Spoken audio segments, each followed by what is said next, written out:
kita mencoba untuk melihat potensi-potensi logistik di luar rumah sakit. Makanya judulnya adalah interoperabilitas ICS di dalam rumah sakit dengan sistem klaster nasional atau daerah dan antar klaster.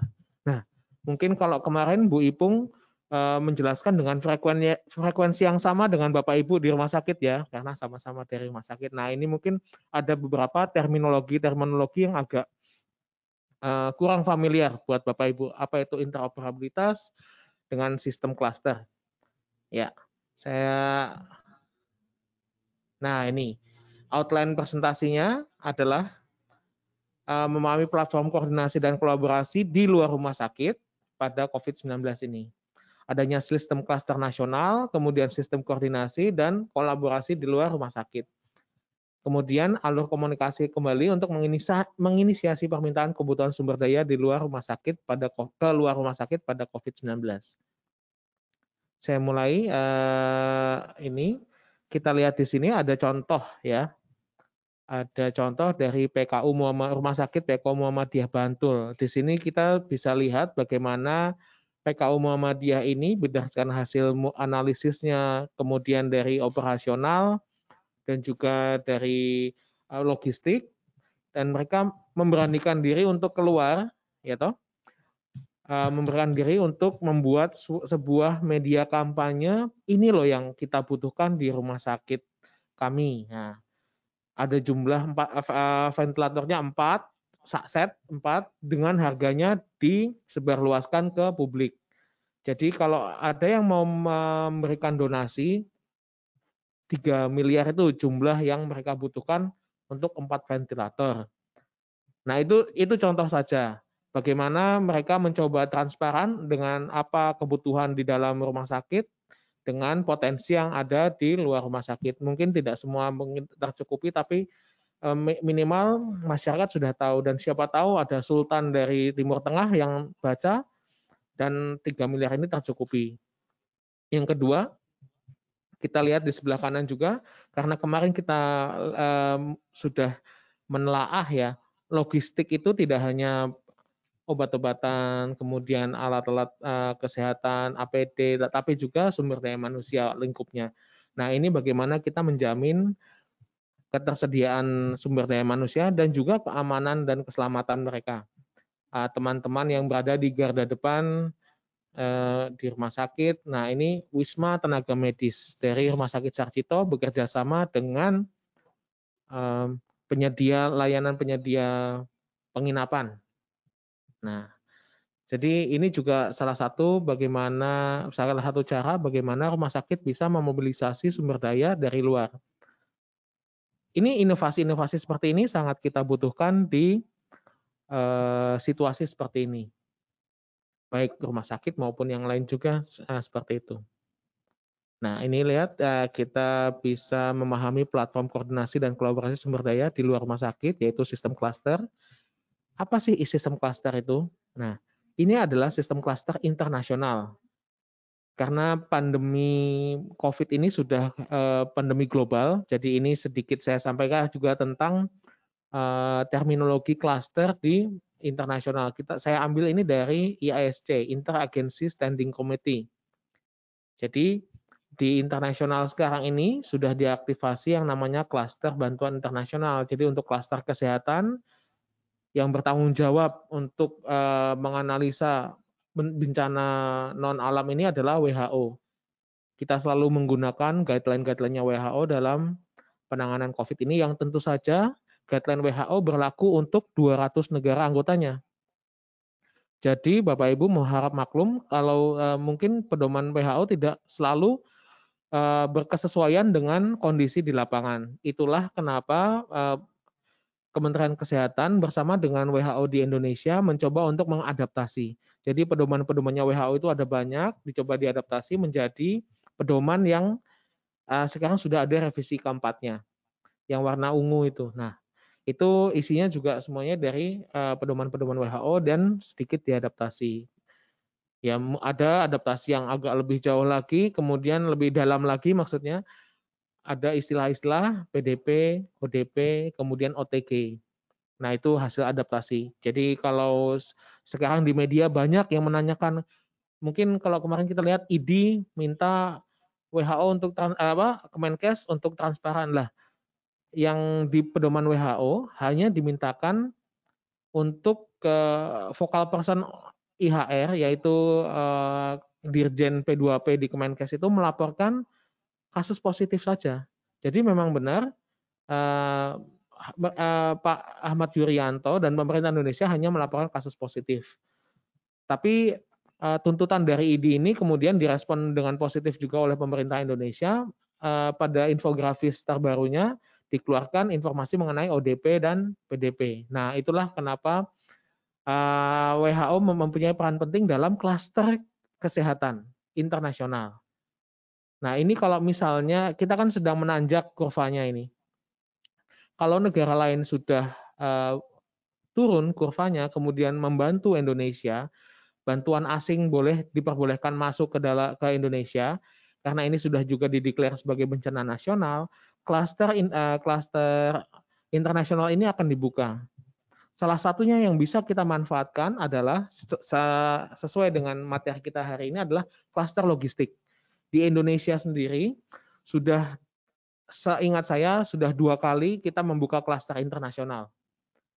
Waktu gempa Jogja 2006 dan gempa Padang 2009. Itu bantuan asing sudah masuk dan bantuan masuk mengikuti sistem klaster ini.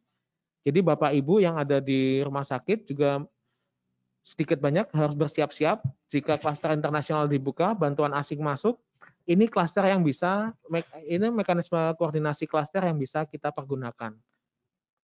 Yang paling penting untuk kita adalah, untuk kita di kesehatan adalah tentu saja klaster kesehatan, klaster logistik, dan juga klaster water and sanitation dari UNICEF.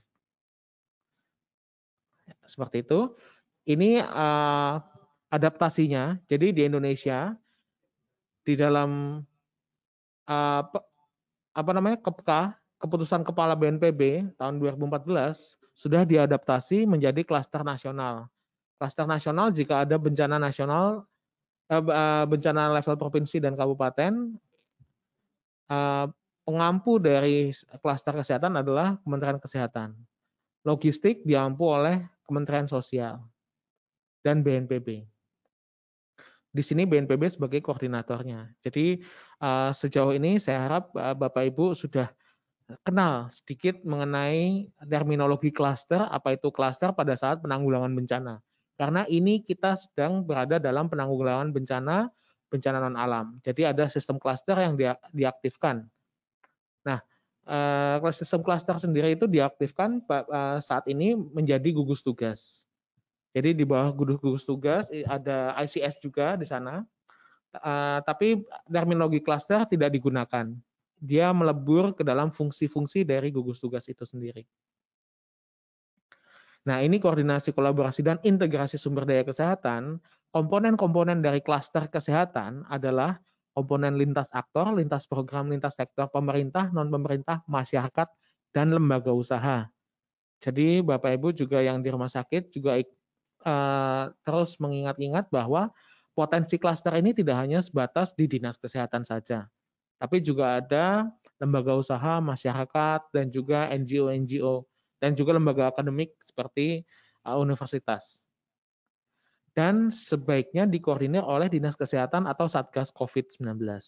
Jadi Bapak Ibu yang di rumah sakit yang mungkin terpapar dengan rapat koordinasi dengan Dinas Kesehatan setempat atau mungkin langsung dengan Kementerian Kesehatan, bisa kembali mengingatkan kepada teman-teman di Dinas Kesehatan bahwa potensi kesehatan saat ini sudah bisa kita mobilisasi.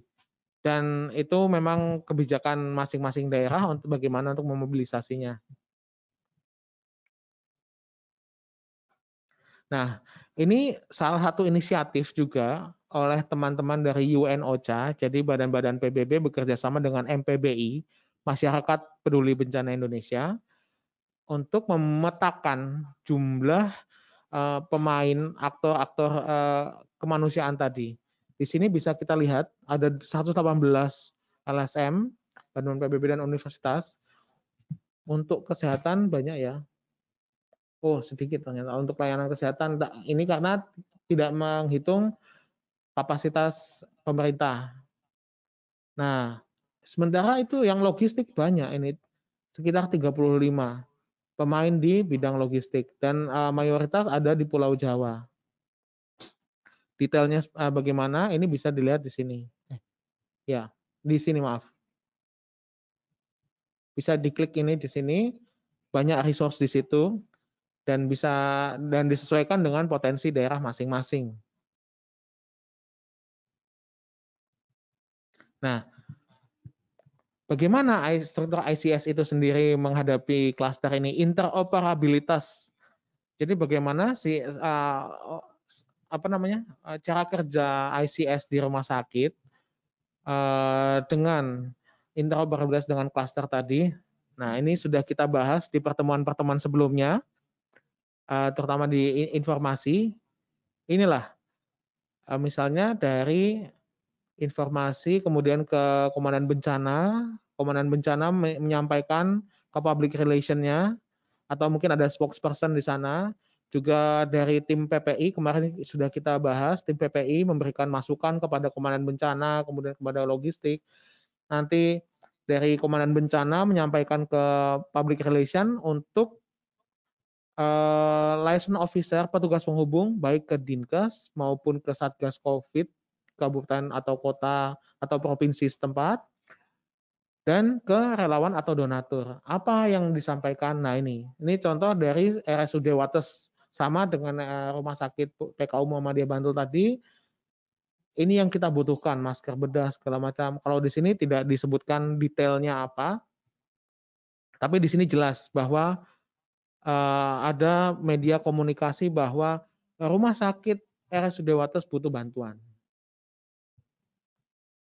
Ini juga contoh form permohonan bantuan APD online. Ini bagi RSUD rujukan yang masuk dalam jejaring COVID-19. Nah, ini bagaimana bisa mendapatkan akses ke sini? Tentu saja harus menghubungi dinas kesehatan setempat untuk menjadi rumah sakit. Mungkin ada sebagian Bapak Ibu yang sudah menggunakan ini. Jadi permohonan bantuan baik rumah sakit, laboratorium, dan dinas kesehatan ini ke gugus tugas. Ini salah satu contoh saja. Jadi untuk mendapatkan memobilisasi resource dari luar rumah sakit. Nah, ini saya kembalikan lagi ke Mbak Happy.